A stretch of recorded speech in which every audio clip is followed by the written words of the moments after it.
أعوذ بالله من الشيطان الرجيم. بسم الله الرحمن الرحيم. وإن من أهل الكتاب لمن يؤمن بالله وما أنزل إليكم وما أنزل إليهم خاشعين لله لا يشترون بآيات الله ثمنا قليلا أولئك لهم أجرهم عند ربهم إن الله سريع الحساب يا أيها الذين آمنوا اصبروا وصابروا ورابطوا واتقوا الله لعلكم تفلحون. یہ سورہ آل عمران کی آخری دو آیات ہیں. سورہ آل عمران مدنی دور کی سورہ ہے. اس سے پہلے سورہ البقرہ نازل ہو چکی ہے اور 13 سال مکی دور گزر چکا ہے.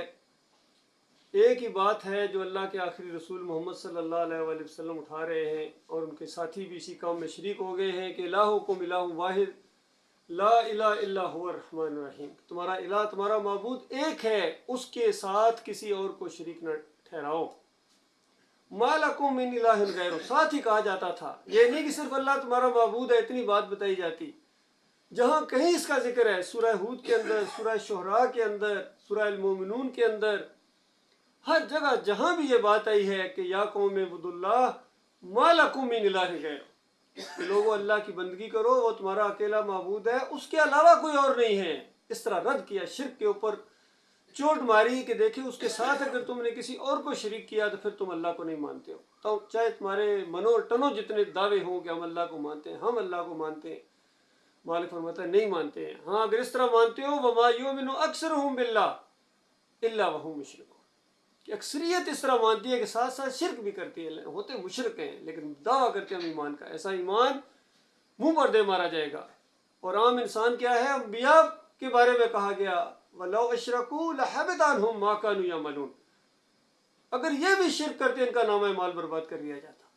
لَإِنْ أَشْرَكْتَ لَيَحْبَطَنَّ عَمَلُكَ، ہر نبی کو یہ کہا گیا، آخری نبی کو بھی، اگر تو نے بھی شرک کیا تیرا عمل ضائع ہو جائے گا. کہیں فرمایا إِنَّ اللَّهَ لَا يَغْفِرُ يُشْرَكَ بِهِ وَيَغْفِرُ مَا دُونَ ذَلِكَ، اللہ کے ہاں شرک کی معافی نہیں ہے بغیر توبہ کے، اور اس کے علاوہ کتنے گناہ ہیں مالک بغیر توبہ کے معاف کرتا رہتا ہے. اور بڑے بڑے گناہ بھی اگر بغیر توبہ کے انسان چلا گیا اور ایمان اگر خالص ہوا تب بھی امید باقی ہے. اور سورہ مائدہ کے اندر کہا گیا انہ من یشرک باللہ فقد حرم اللہ علیہ الجنہ، جس نے اللہ کے ساتھ شرک کیا اس کی موت آ گئی. پکی اور آخری بات یہ ہے کہ اس کے اوپر اللہ نے جنت کو حرام قرار دیا، ومأوہ النار وما للظالمین. اسی طرح نبی علیہ السلام نے فرمایا من مات یشرک باللہ شیء دخل النار، جس نے ذرا برابر شرک کیا اللہ کے ساتھ اس کی موت آ گئی، آگ میں اتر گیا. دیکھیے کتنا زور ہے قرآن کے اندر، الحمدللہ سے لے کر والناس تک یہی مضمون ہے. لیکن آج اس ایمان کی کوئی اہمیت نہیں ہے، خاص کر ان مسلمانوں کے درمیان ایمان کی کوئی اہمیت نہیں ہے. باقیوں سے کیا گلے کیے جائیں، سکھوں سے، ہندوؤں سے، عیسائیوں سے، یہودیوں سے کیا کہا جائے، جب مسلمانوں کا حال بالکل وہی ہو گیا ہے. جو بگڑی بہت زیادہ بگڑی جو قومیں ہوتی ہیں اس طرح ان کا مسلمانوں کا حال ہو گیا ہے.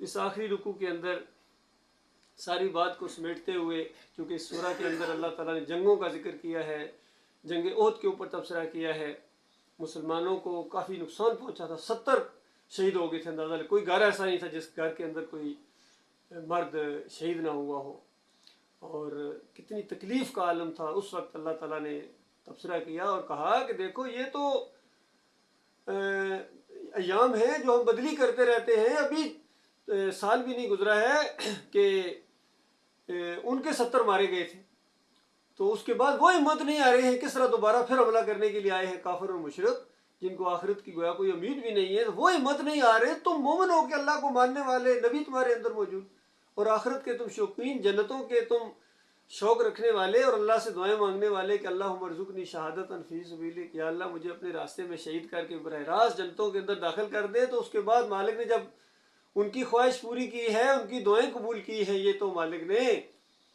اور پھر